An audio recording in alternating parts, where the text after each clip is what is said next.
make an opening statement before sharing this information. I make this statement for the cyber police. I just call them cyber police. Well, at least I know that me of all people are being watched. My favorite, utmost loyal followers are indeed the police, to my assumption every day I get on the computer. So my opening statement is for the cyber police that tend to get the right impression but turn shit around and twist the words. I'm going to just say this. This picture before you is not of any mob figure, gang affiliated, or new organization. It's just a simple attempt on behalf of myself, Mr. Ruffin. Just an attempt, as you know who I am. You see my tat. The pyramid is just similar to that, but at any rate, to get to the point, it's just my attempt to bring organization. As you see, the gang stars are drawn, and they have needle and thread sewing these gangs up. This is what I call my revolutionary clock, where at 2 o'clock, starting at 2 o'clock to 4 o'clock, that's FBI. FBI in this case stands for finally black intelligence, because that's what it'll take as time revolves. It'll take black intelligence to get the fuck away from 9 o'clock. 9 o'clock has been going on for too long. You see where we were prior to 9 o'clock.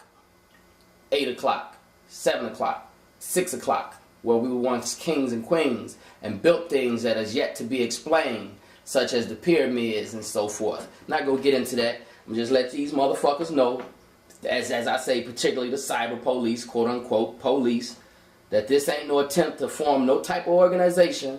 It's just a simple attempt to save my youth. A man was murdered overnight on Chicago's South Side. Police say it happened execution style. It was a violent night in Chicago. 9 people were shot in just 5 hours. Just a simple attempt. 1 person died. To share this information, because it's long overdue to stop the bullshit. And Afghanistan. There are 3 bullet holes in his home fired by the room shooter. Gregory Robinson is the 28th Chicago public school student killed this school year. He died last Friday, shot in the back as he tried to shield 2 young children. Sadly, on the other side of the Times, members of ceasefire were also at today's memorial service, hoping to stop any thoughts of retaliation for Greg's murder. 12, 13-year-olds are walking around with bulletproof vests on up under their clothes.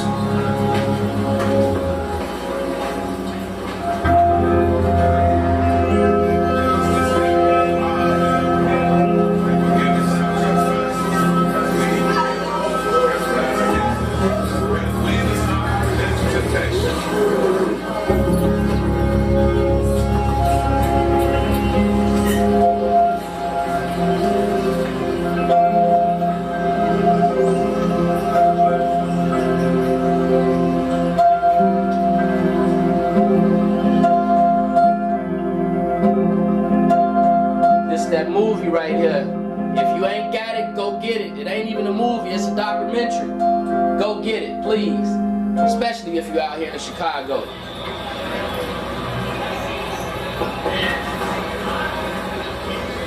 Alright, let's close up. Everybody that's in the meeting, this is serious now, okay? We're in a crisis mode, and we need people to step up this table and go over and beyond. Guys are getting killed for just anything. Have there been any conflicts mediated on the front end from last week to this week? 2 guys was arguing. One guy threatened to blow the other guy's wig back. I got him to calm down, tell him he didn't shoot you, he was just talking.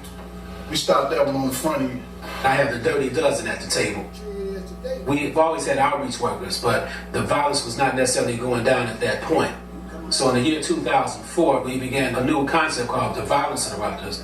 Most of the violence interrupters come from the hierarchy in some of these gangs. Because can't know anybody come in and tell a guy to put his gun down. They kept calling me, and they shooting at what you want me to do.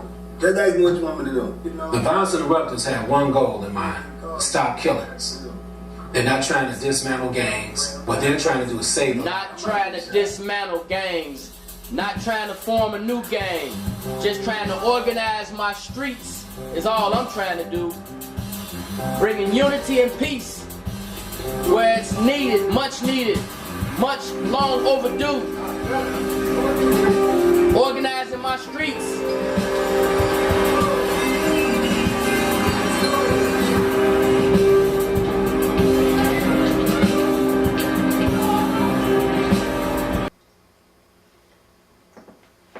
Just because I got a lack of respect for the police and I want to police my own streets and organize these gangs amongst the streets, bring them together for the sake of peace, it doesn't make me a terrorist. It doesn't make me a threat.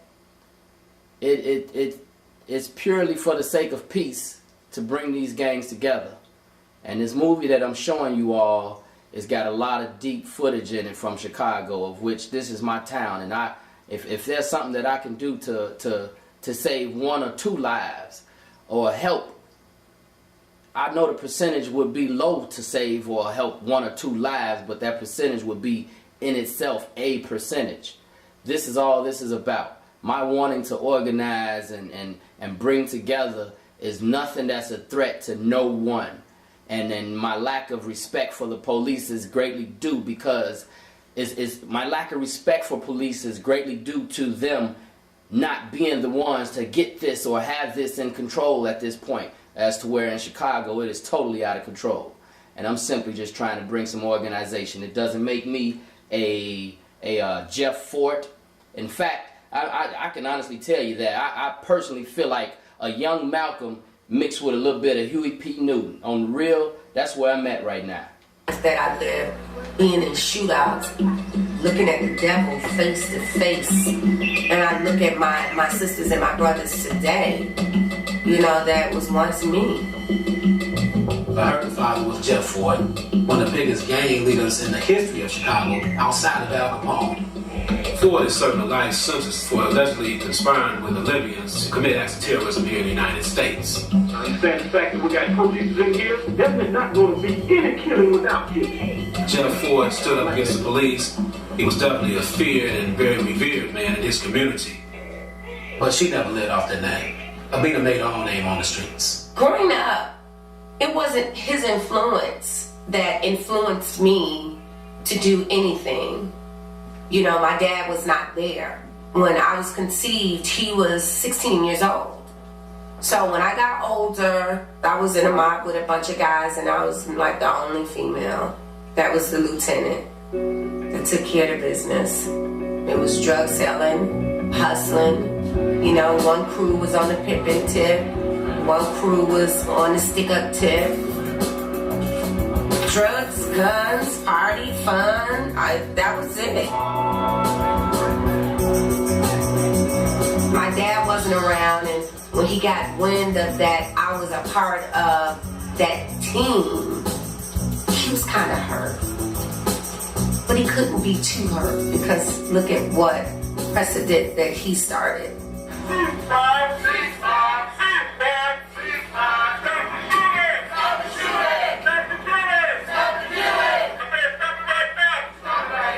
Young man got shot 22 times. 13 years old. Sad. This is Steve.